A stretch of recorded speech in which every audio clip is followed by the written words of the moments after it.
responded. He wasn't just haunted by Naomi's memory now. Malik had made it clear. The living were coming for him too. The study turned into a disaster zone. Elias tore through drawers, flipped books off shelves, scattered papers across the desk. He had to understand what Naomi had done, why she had betrayed him like this. And then he found it. A journal. Old. Worn. Tucked beneath legal papers. His hands trembled as he opened it. At first, it was innocent, little memories, day-to-day notes. But as he read on, the tone shifted. Her words darkened. The truth hides in plain sight. Sometimes silence is louder than words. He thinks I don't know. But I see everything. Elias's grip tightened. Naomi had known. She knew about Monica. She knew about everything. This wasn't some bitter act. This was planned. A quiet strike from the grave. Her will wasn't just legal, this was justice. Elias collapsed into the chair, crushed under the weight of her words. Then he heard the sharp echo of high heels. Monica. She stepped into the study, eyes immediately locking onto the chaos. So this is what you've been doing all day, she asked, snatching the journal from him and skimming it. Digging through her stuff won't change anything. Elias said nothing. Just stared at her. She knew, he said at last. She knew about us. Monica didn't flinch. And she still stayed with you, didn't she? Maybe she wasn't as strong as you thought. Her voice was cold. Too cold. Even for Monica. It doesn't matter anymore, she said, stepping closer. What matters is what you're going to do next. Are you fighting the will or not? Elias glared at her. You think you can just walk away now? You're in this too. Maybe, she said, turning toward the door. But I'm not the one who stands to lose everything. And just like that, she left him alone. Moments later, Elias's phone buzzed. Unknown number. He picked up. Elias Ward. The voice on the other end was calm. Steady. Mr. Ward, this is Vernon Tate. I'm a private investigator. We need to talk. It's about your wife. Elias sat up straight. What is this about? She hired me a few months before she died. She had questions.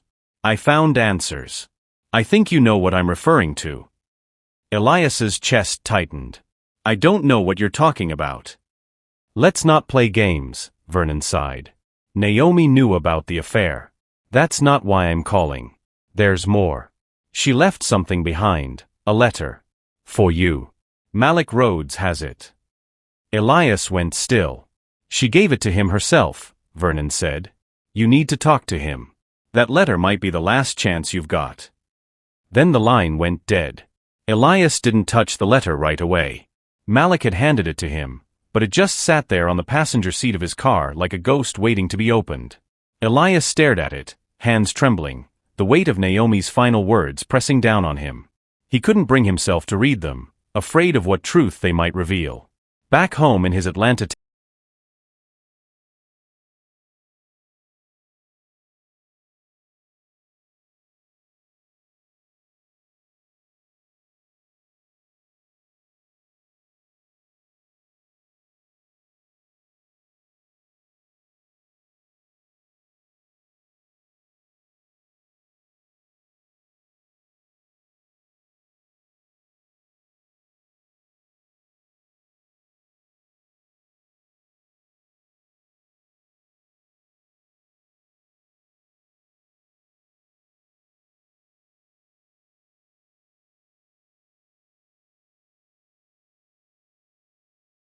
townhouse, the place felt emptier than ever.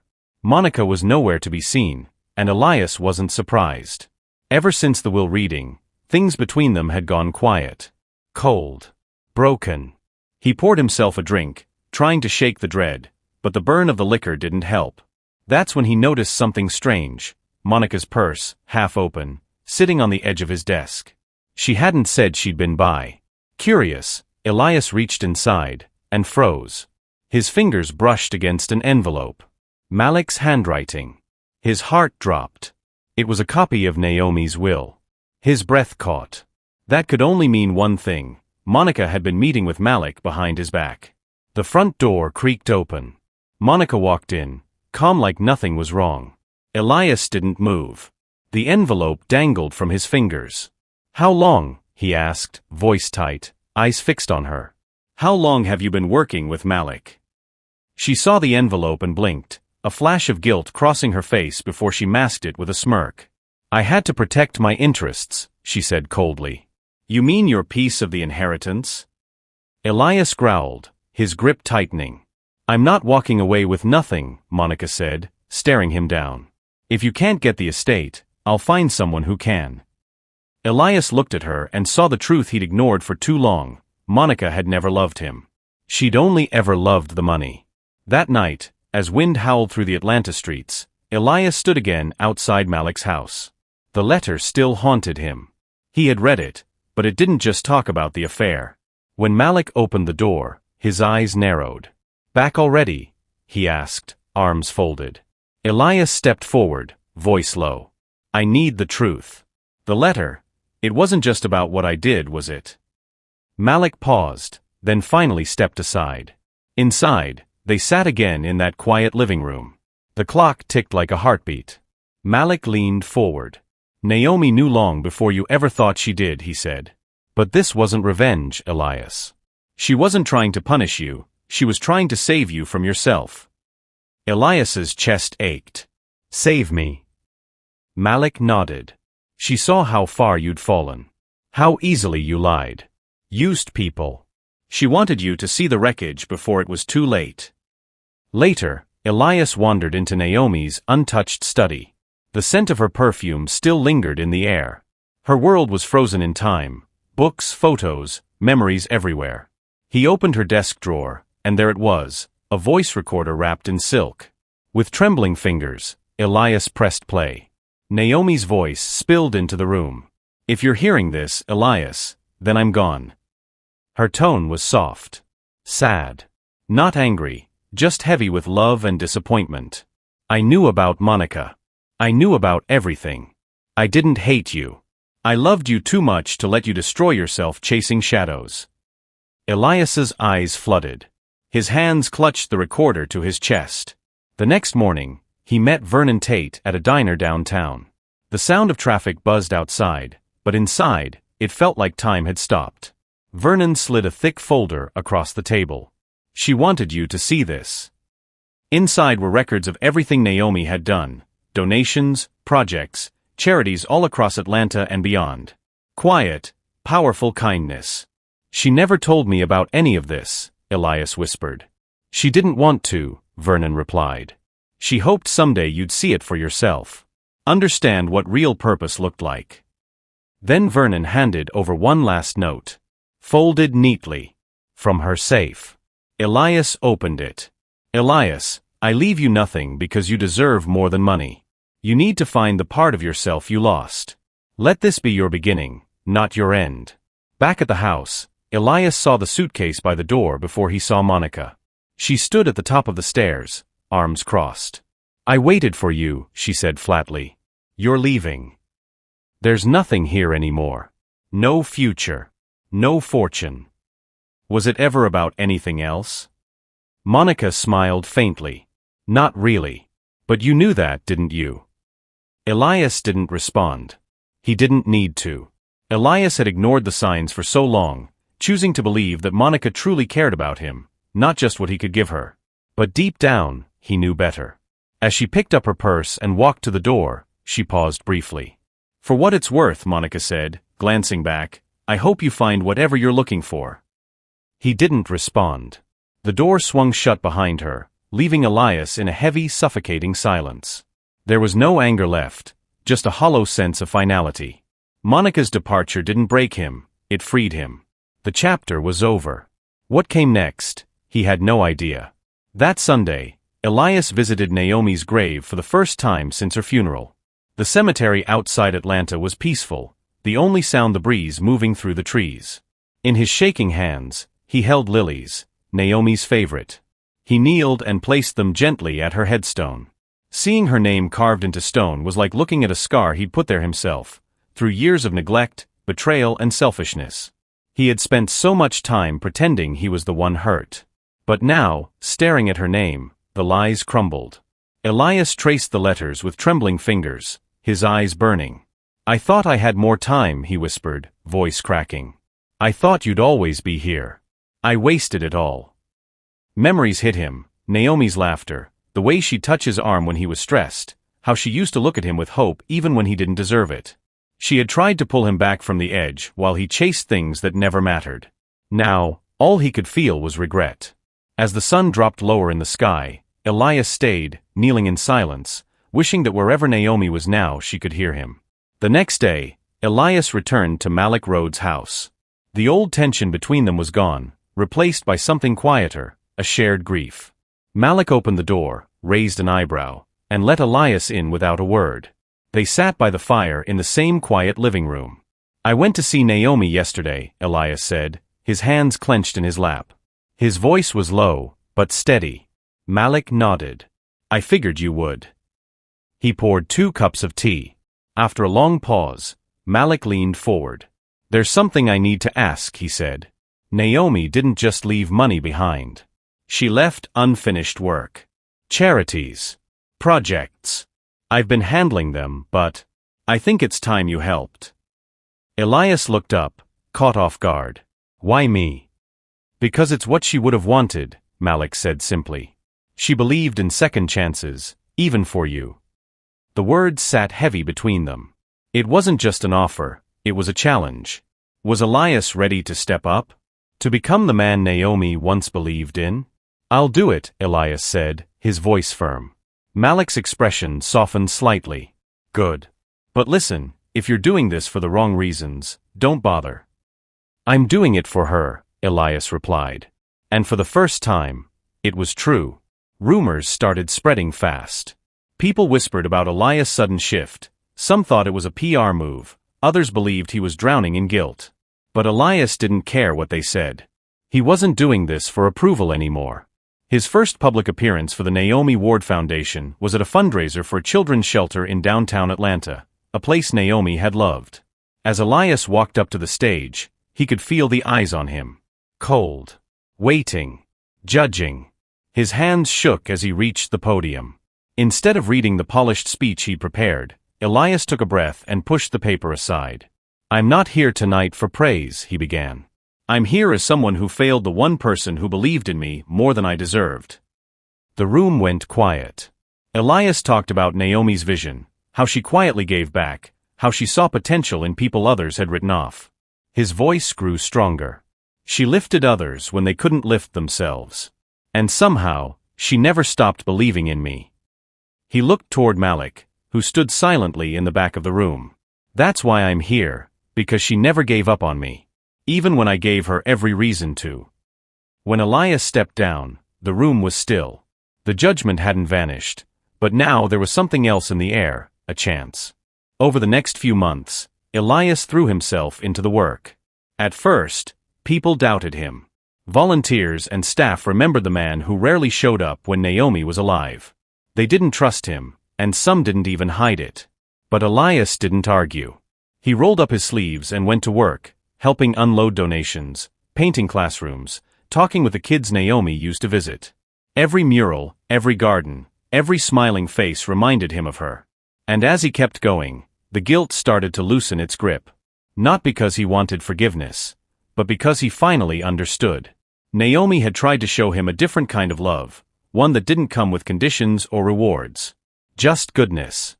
One afternoon, standing in the middle of a newly renovated community center, Malik walked up behind him. "You've done good work here," he said quietly. Elias looked around and nodded. "It wasn't me. It was Naomi. I'm just picking up where she left off." Malik studied him for a long moment before giving a slight nod, the closest thing to approval Elias had ever gotten from him. Trust wasn't there yet. But something was changing.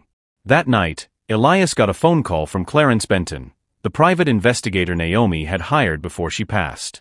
They hadn't spoken in weeks. Clarence's voice was calm but serious. And what he was about to say would change everything.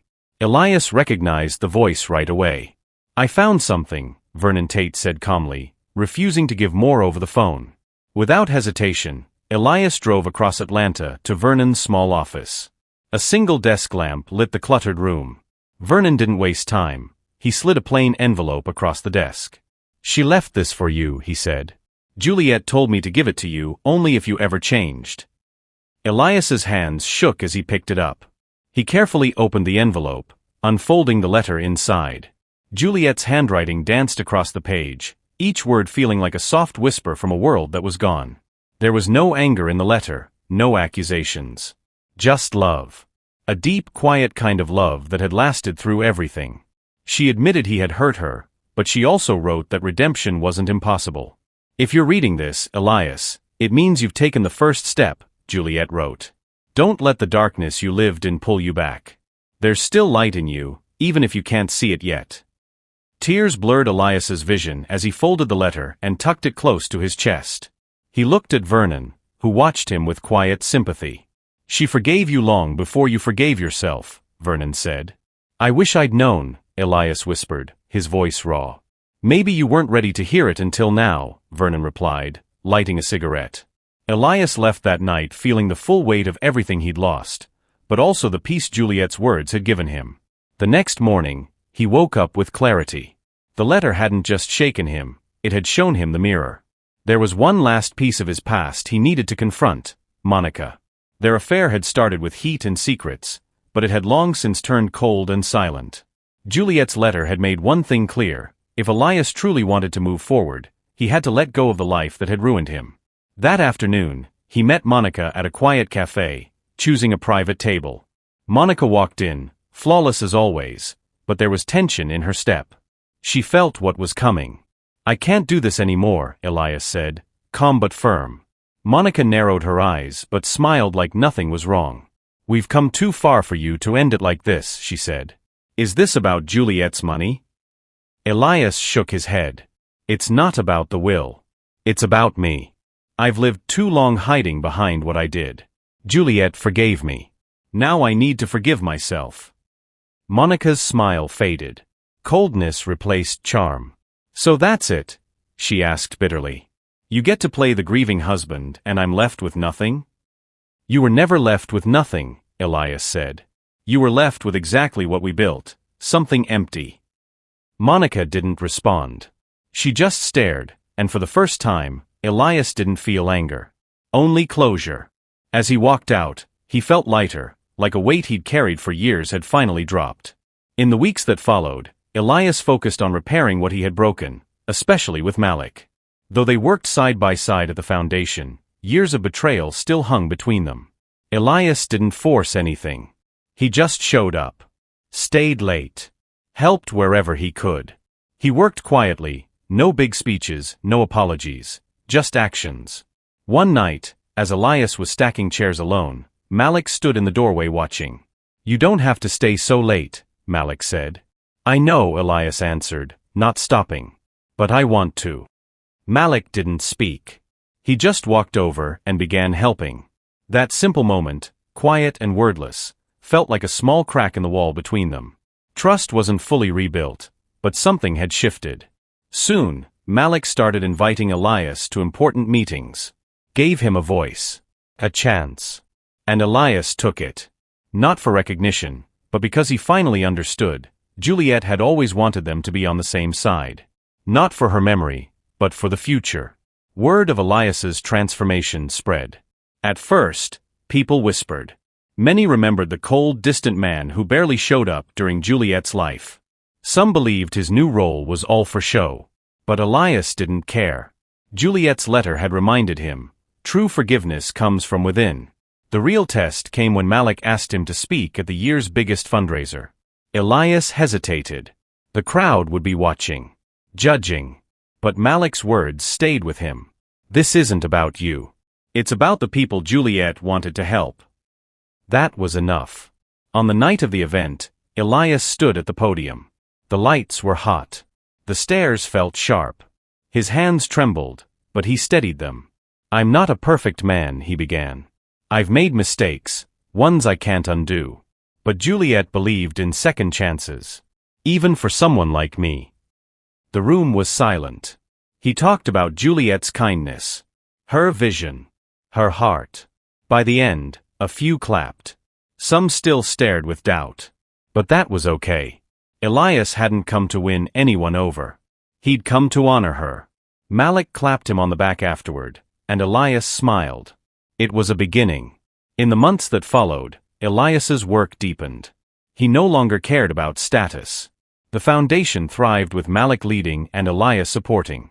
They expanded programs, reached new neighborhoods, just like Juliet had dreamed. People started seeing Elias differently, not as the man who betrayed Juliet, but the man who carried on her work. The same man who once chased money had finally found something that mattered. Even with everything he had accomplished, Elias Ward was still haunted by the memories. Juliet's laugh, the look in her eyes during those final days, full of pain and quiet disappointment. The regret never left. But Elias had learned to live with it, letting it guide him rather than destroy him. Malik Rhodes, once cold and guarded, now treated Elias like a real partner. They spent long evenings finishing projects and sometimes just sitting in silence, talking about Juliet, not with sadness, but with gratitude. They spoke of her strength, her grace, and everything she had stood for. One sunny afternoon, as they stood outside a brand new shelter they had just opened in South Atlanta, Malik broke the silence. "I think she'd be proud of you," he said softly. Elias's throat tightened. He couldn't speak, he could only nod, but deep down for the first time, he truly believed it. Juliet's forgiveness, her faith in who he could be, had carried him long after she was gone. And while Elias knew he could never repay her, he had given his life to her work, and in doing so, found something he never expected, a reason to live. Exactly 1 year after Elias had first walked into Juliet's foundation office, a memorial event was held in her honor. The room was filled with people, volunteers, children, families, old friends. People whose lives Juliet had touched in quiet, powerful ways. At the center of it all stood a large portrait of Juliet, eyes warm, smile soft, as if she were still in the room watching them. Elias stood beside Malik, his heart filled with both sorrow and peace. He had imagined this moment so many times, wondering what it would feel like. Now, as he stood surrounded by her legacy, he understood. When Malik stepped up to the stage, he spoke beautifully, sharing stories of Juliet's compassion and the dreams she never stopped chasing. Elias listened quietly, knowing that Malik's grief ran just as deep as his own. Then came Elias's turn. He took slow steps to the front, stopping just beneath Juliet's portrait. He looked up at her face, then out into the crowd. "Juliet believed in love," he said, voice low but strong. "Even when it hurt. She believed in forgiveness, even when we didn't deserve it." He paused, eyes glassy with tears. "She didn't just leave me memories. She left me a truth. That no matter how far we fall, there's always a way back." A hush fell over the room. For the first time, those who had doubted Elias saw something else in him, not guilt, not shame but growth. When the event ended and the room emptied, Elias stayed behind, standing alone in front of Juliet's portrait. "Thank you," he whispered. Though she was gone, he felt her with him, more than ever. The path ahead still held shadows. But Elias Ward wasn't afraid. He was walking forward. Toward the light. Toward forgiveness. Toward the life Juliet had always believed he was meant to live. If this story touched you, share your thoughts in the comments. Don't forget to like, subscribe, and hit the notification bell so you'll know the moment we drop our next emotional drama. And hey, send this to someone who needs a reminder that even after mistakes, healing is still possible. Thanks for watching.